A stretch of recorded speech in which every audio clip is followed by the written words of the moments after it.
환경 파괴 논란으로 중단된 포항 항사댐 건설 필요성이 다시 제기되고 있습니다.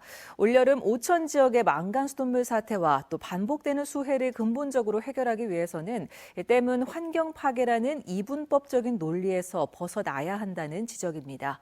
김기영 기자가 취재했습니다. 지난 8월 한 달 가까이 이어진 포항 초유의 수돗물 필터 변색 사태. 원인은 오천읍이 유광정수장에서 가장 먼 말단부여서 수압이 약한 데다 여름철 투여량을 늘린 염소가 형산강 원수에 포함된 망간과 결합한 때문으로 밝혀졌습니다. 포항시는 식수원인 진전지가 고갈되면 한국농어촌공사에 매년 1억 원씩 물값을 주고 오지에서 물을 공급받는데 이마저도 부족할 때가 많습니다.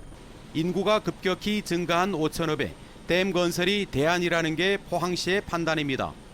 필터 변색 사태와 여러 가지 용수 부족으로 인한 문제를 해결하기 위해서는 이러한 시설이 분명히 필요한 것으로 보여집니다.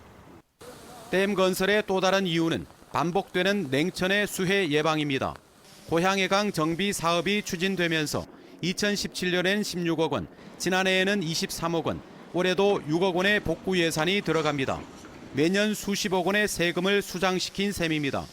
2년 전 항사댐 건설이 추진되다가 정부가 물 관리를 환경부로 일원화하면서 엄격해진 댐 건설 필요성을 충족하지 못해 흐지부지 됐습니다. 또 항사댐 이론에 단층대가 있다는 주장이 제기되면서 경주와 포항 지진을 경험한 시민 정서상 논의는 진전되지 못했습니다. 하지만 포항시는 단층은 정확한 조사가 아니며 내진 설계로 극복 가능하다는 입장입니다.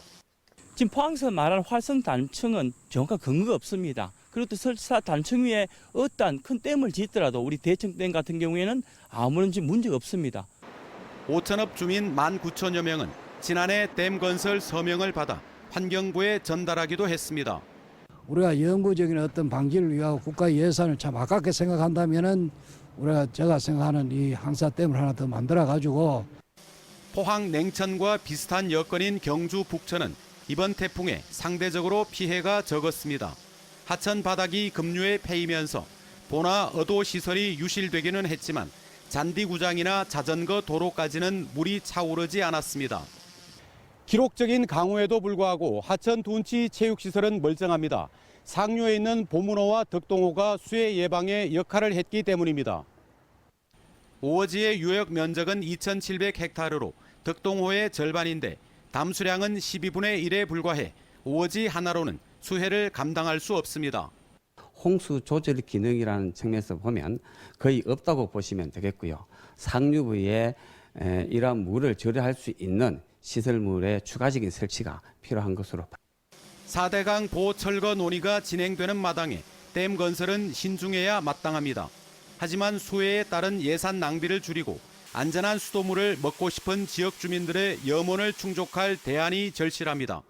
MBC 뉴스 김기영입니다.